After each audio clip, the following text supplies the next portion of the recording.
First, anybody here who's ever experienced chronic pain or pain that's lasted more than 3 months, would you please just raise your hand? Yeah, that's about right for the numbers. The numbers say 1 in 3 people have chronic pain. You know, I've been a family physician now for 19 years, and ever since I graduated back in 2000, I decided to take on a different approach to chronic pain over and above the traditional medical model. And it started really with acupuncture and learning acupuncture and incorporating this technique into my practice on a daily basis. And it really hasn't stopped right up until today. And specifically, this subject matter is dealing with the brain, dealing with our cognition, our thinking, dealing with how we talk, dealing with our behaviors, our breathing, all ways that literally we can change our brains and literally change our experience of pain. So that's what we're going to talk about today. So as I said, by definition, chronic pain is an emotional and a sensory experience, unpleasant, uncomfortable, often horrible, often wrecking people's lives. For many, long periods of lost wages, a long-term disability, dreams shattered, no hope, and certainly no answers. Now, to be clear today, I'm not talking about obvious medical reasons like maybe a compressed sciatic nerve in your lower back, or gout, or bone tumours. There are medical treatments for these conditions that are very effective. But if you're someone, or you know someone who's got chronic pain, here are 3 things I think you should know.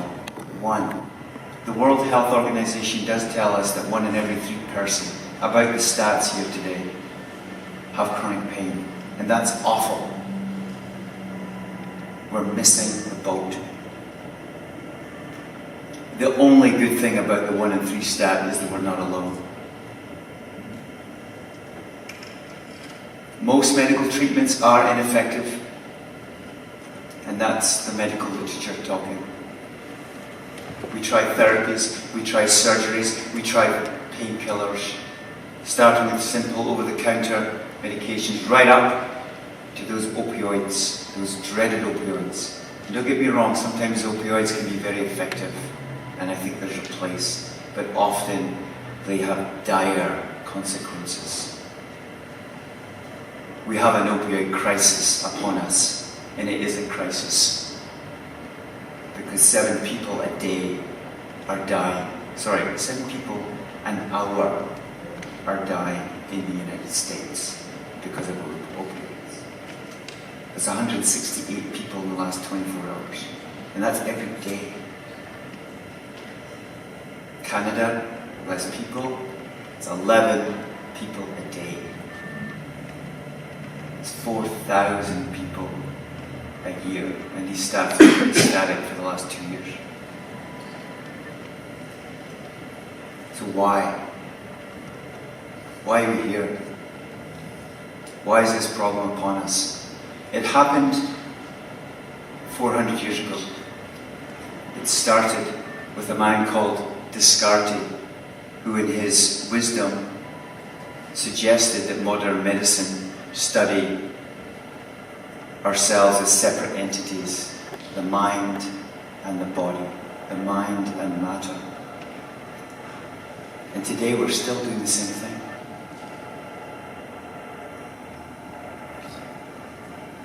This idea of separatism, kind of the whole polar opposite to this organization of unity and healing. You know, you go to your doctor, what does he say? Where's the pain? Say it's in your knee, talk about the knee, let's do some x-rays, see what the x-ray says. There's some medications, go to therapy. If it doesn't work, keep going to therapy. Right? The system is failing, and it's because of this, because we do not recognize we are human beings with a spirit and a mind and a soul and a body, and all of it needs to be looked at if we're going to heal. Back in the 1940s in Edinburgh, back in the old country, a man started studying the subject of epigenetics. Epigenetics simply means that your environment shapes your DNA. And it's really in the last 20 years that this subject matter has come to the fore, and there are thousands of articles on this coming out all the time, showing our environment shapes us. From the moment we were born, or even before, we have thoughts and we have feelings to our environment. And what happens is we have neuropeptides, which are proteins produced in the brain. And these neuropeptides, like food, circulate around our system, in the circulatory system, to every single cell. And every single cell of your body has a cell membrane like this. And in the membrane, they've got little receptors, hands like this, waiting to see which peptides are coming along today. And these peptides are produced by thoughts and feelings that we experience every moment of every day, of every year that we live. And they shape us.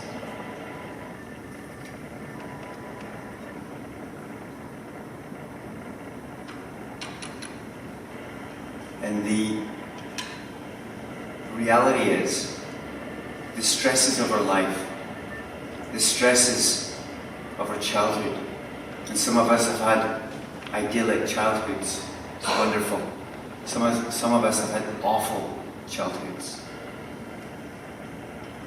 Our lives, the busyness of our lives, who's not busy?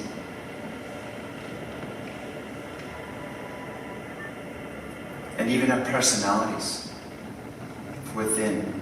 Maybe we're a bit of a people pleaser. Any people pleasers here? Self-critical? Too orderly? Everything's got to be just right? So these personalities themselves create stress in our bodies. And the stress literally is programming us every day towards pain.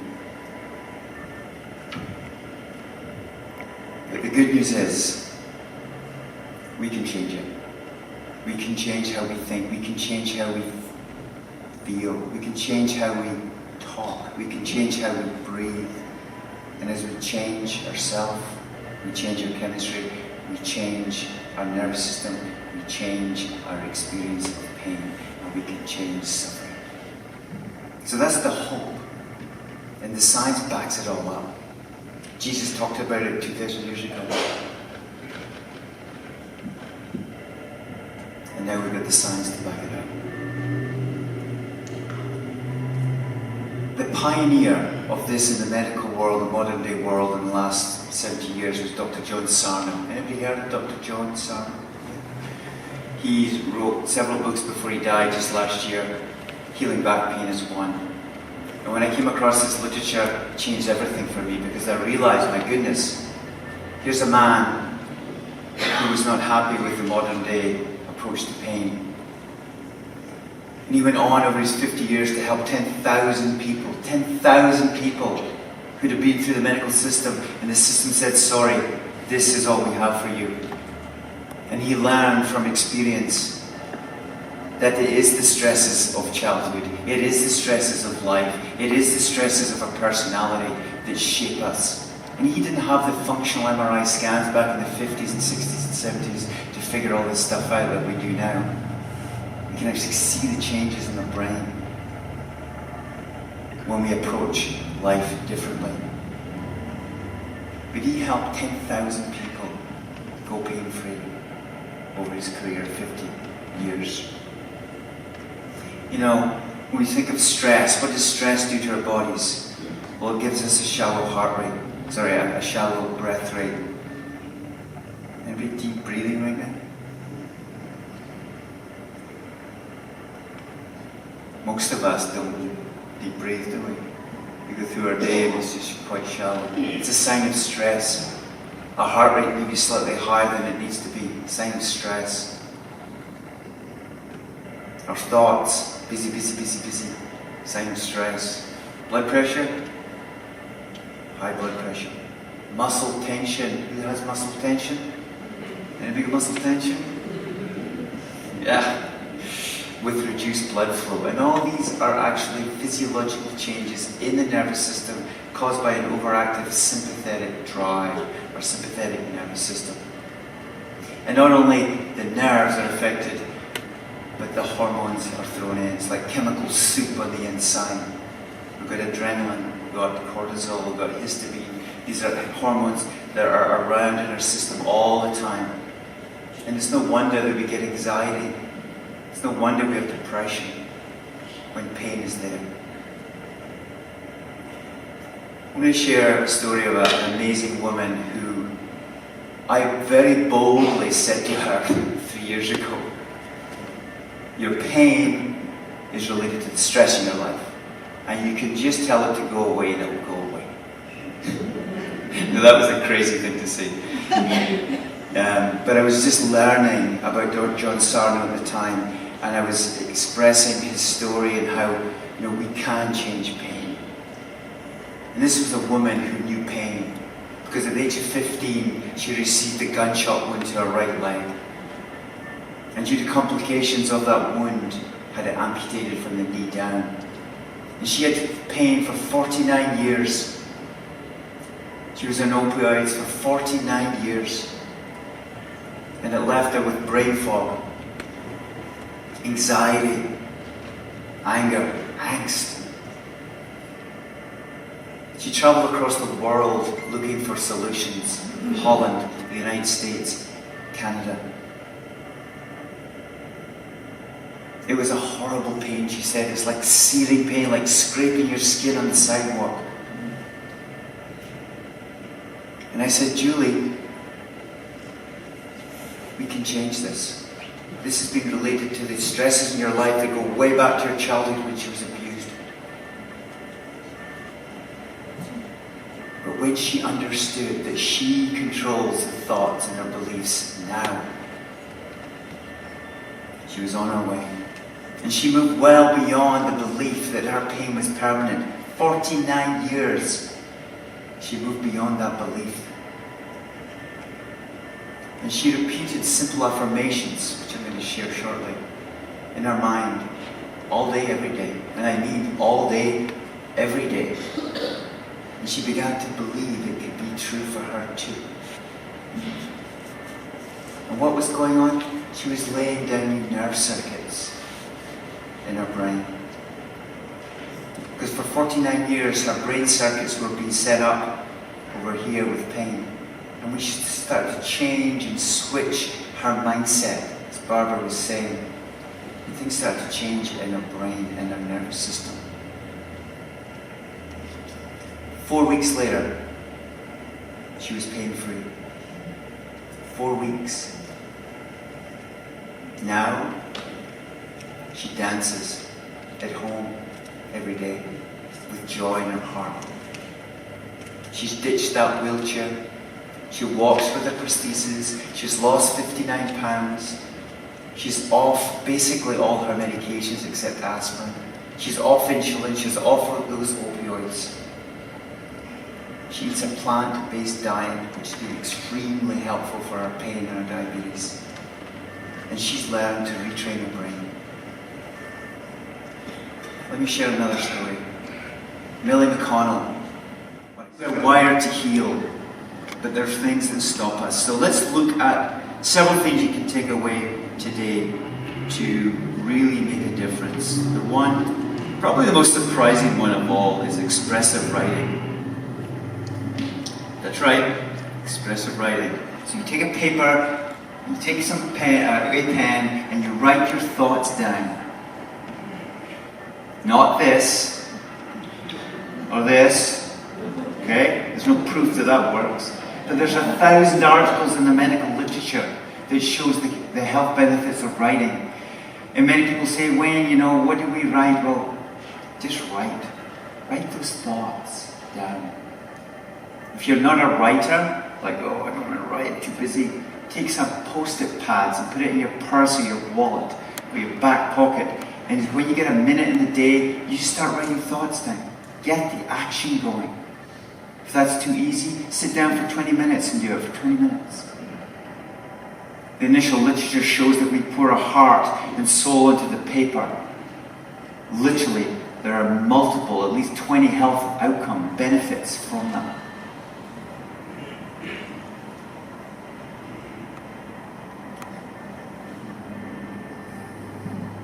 Two options for that. You can either write and then rip it up, put it in the garbage. That's the one I like. It's kind of cathartic. Get the thoughts away. And a really good thing with the writing as well is you literally see your thoughts. So maybe you're thinking something like, okay, I've got chronic pain, it's never going to go away, and it's just, I've got no hope. And when you see it, you go, well, it's maybe not true. Maybe it's not there all the time. Maybe it's there 70%, not 100%. So when we take our thoughts and we start to see it, we get basically feedback, and we can start changing our thoughts. If you're a writer and you love to write and keep your stuff, that's great. Just write in the journal and keep it. So there's kind of two ways to do it. But what I see in my clinic every day are the ones who write are the ones who get better. It's pretty simple. I can guarantee if they're coming in and saying, no, it's not working, you do those injections again. Can we talk about this again? They're not writing. The ones who come back generally are the ones who write. A wonderful book on this is Writing to Heal by Jamie Pennybaker, or James Pennybaker, who introduced me to this whole concept. He's the pioneer in the world in the 80s. In his PhD doctoral study, he basically stumbled across this whole thing of writing.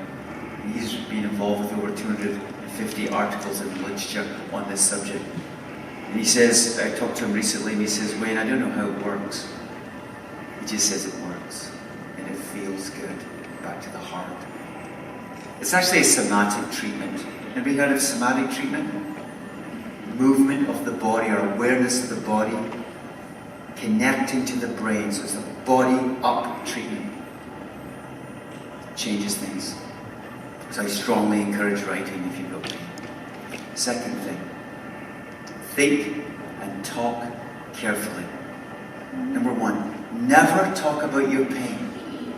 Who talks about the pain? It's the easiest thing in the world, right? Your loved one says, how are you feeling, darling? Is that sore today? How's your knee? Not allowed. No, not everybody agrees with me on this one. But the principle is this. When we talk about our pain, we re-trigger the circuits in our brain for pain. You don't want pain? Don't talk about it. It does help. Dr. Hanscom came across this himself when he started to do his workshops in New York. And he was flabbergasted at how often people talk about their pain. And he made it a rule in the workshop, you can't talk about your pain. Let's focus on other things. We were doing lots of activities and exercises. And he found in the first and every year since conference, 80% success rate with the pain disappearing by the time they go home after 3, 4, or 5 days. How is that even possible? It's crazy. But they have a different mindset. They're doing different behaviors. They're thinking differently. They're writing about it. And they're not talking about it. 80%. Amazing. Next thing, negative thinking. Remember Millie? This is only temporary. This is only temporary. This is only temporary. This is only temporary. Very important to stop the negative thinking and to turn around and to be more positive. Positive affirmations. The one I use in my office every day is this. Every day, in every way, I am getting better and better. Have you heard that one? Where have you heard it? The Pink Panther, yes. And the Brits amongst us, some others do have them with Frank, what's his name? Phantom of the Opera, famous singer. I forget his name. Michael Crawford. So yes, pick any one you like, it doesn't matter. The key thing is this, is to say it a lot. You know, I encourage my patients, look at the mirror in the morning and at night and say 20 times out loud your affirmation. And don't worry if you're having a bad day, because you're not talking really to yourself. You're talking to yourself in the future. How is your brain going to be in 3 months?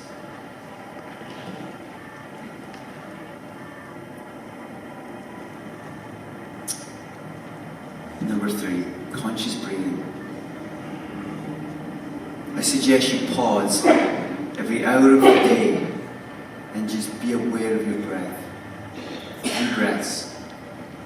Inhale deeply through your nose and exhale slowly through your mouth. So let's do this one together. So in through your nose, inhale, and out through your mouth. See if you can count to 5. Breathe in. And out. And again. And out. If we break up the busyness of our day and do it every hour or between activities in the day, we're literally training our brain. And it's all about training and training and training and training, and eventually you'll have a different nervous system.